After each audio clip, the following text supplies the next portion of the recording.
Crusaders of Crypto, an explanation of how the loot room works, the dungeonomics, and how to earn B&B from holding the token and playing in the events. What I have in front of me in the loot screen is loot available, which is how much I have earned based on how much token I hold. But loot rate and total looted from dungeon are a little bit of a mystery to me. How exactly do those work?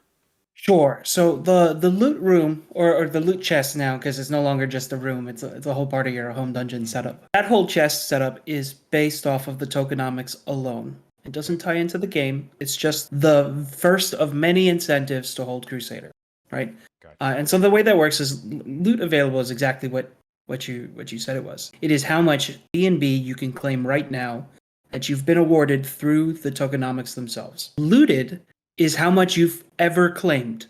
So, for example, let's say you have one B&B available and zero looted. If you claim it and refresh the room or page or whatever, it'll switch. You'll have zero available because you just claimed, but looted is your lifetime claimed. Gotcha. And so that'll say one. And the next time you claim one, it'll say zero and two, so on and so forth. It's just how much you've ever claimed ever. To say like, hey, my investments here have given me a net value, total lifetime value of XYZ BNB. Right.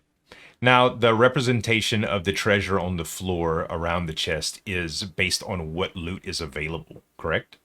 It's how much you've ever looted. The idea is that it fills up more and more and more. I think there might be a bug right now where it fills up immediately to the max, or even like a portion of a BNB. But that being said, like, it is like a cute little visual gimmick. This person has looted a lot or has looted a little, whatever it is.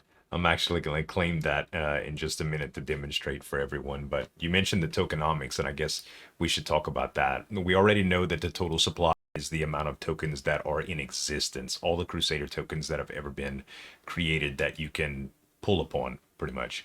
The anti-whale limit, I'm not familiar with. 0.5% of the total supply transaction limit. Yeah, so what that means, it's a transaction limit, which means when you sell or you buy, you can never sell or buy more than 5 trillion tokens, which is 0.5% of the total supply, which is 1 quadrillion. This is to force folks that have very, very large bags, right, who have, tens of trillions of tokens, right? Say they want to exit their standing in Crusader. They can't do it all at once, because what happens if you do it all at once, they get the most premium price point for their bag, right? They can sell, let's say, 30 trillion at whatever the current market value is. Since we limit it to 5 trillion, they'd have to do six consecutive sells to liquidate 30 trillion. But every time you make a sell, obviously, the automatic market makers, PancakeSwap, whatever the exchange is, they will modify the value of those tokens after every sale. Gotcha. So the first 5 trillion will get you X. The second 5 trillion will get you slightly less, slightly less, slightly less, slightly less. And so it's really there to put a little bit of price impact in play when folks try to liquidate very, very large holdings of Crusader. That makes sense. And from the gameplay mechanics that we discussed before, B&B redistribution fee, as well as liquidity fees, are the fees that are placed on every single transaction. Liquidity is based on the stable coins or the BNB or BUSD that's already in for someone to liquidate to those funds. But the BNB redistribution fee is actually what gets paid back to the players based on the transactions and how much Crusader token they hold, correct?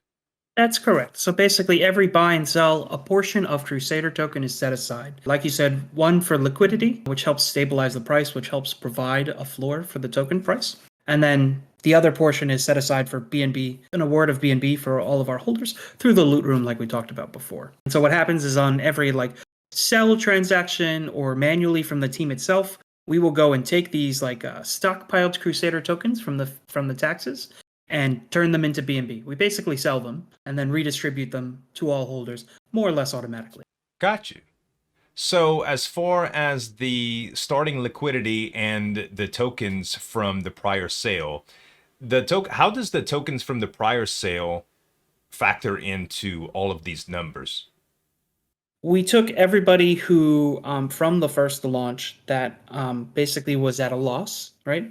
And we divvied up 50% of the total supply, right? Whatever that is, 500 trillion or whatever. And we basically airdropped everybody for free nothing to do on their part or whatever it is. We airdrop them their tokens because they basically lost some money in the first launch, and then we paired the rest of it, or most of the rest of it, 46% of the remaining total supply, with 100 BNB to launch the token again and launch the game again. Essentially, that's how the prior sale works. You can basically view the entire first launch experience, if you were at a loss, as like one gigantic pre-sale. So outside of the actual contest components that you host, what exactly should a player be looking at when they're wanting to earn Crusader tokens from the game? They want to buy and hold the token, and they will be earning every time there's a transaction from anybody that buys or sells the token, or is it purchases only?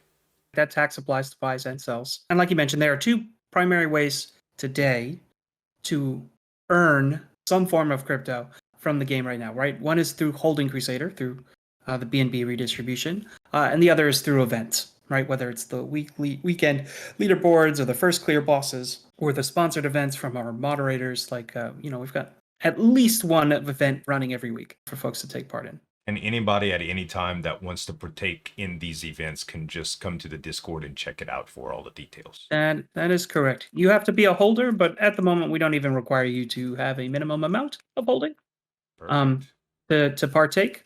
There are some minimum amounts for, like, for example, the first clear event, the BNB reward. You just had to be a holder, even if it was 0.1 per, 0.1 of a token. You were eligible, but the first clear event also awards limited edition NFTs. And for that, you had to have like a holding of sizable standard. Right. But that being said, for the BNB portion of it, you just always have to be a holder. That seems like really simple mechanics. And instead of the tokenomics, you call it dungeonomics, and that's just branding, right? Yeah. That's just hype. It's cute. I like it. Well, cool, man. Thanks for the informative discussion, and I look forward to earning some more Crusader tokens. Cool. Sounds great. Thanks for having me.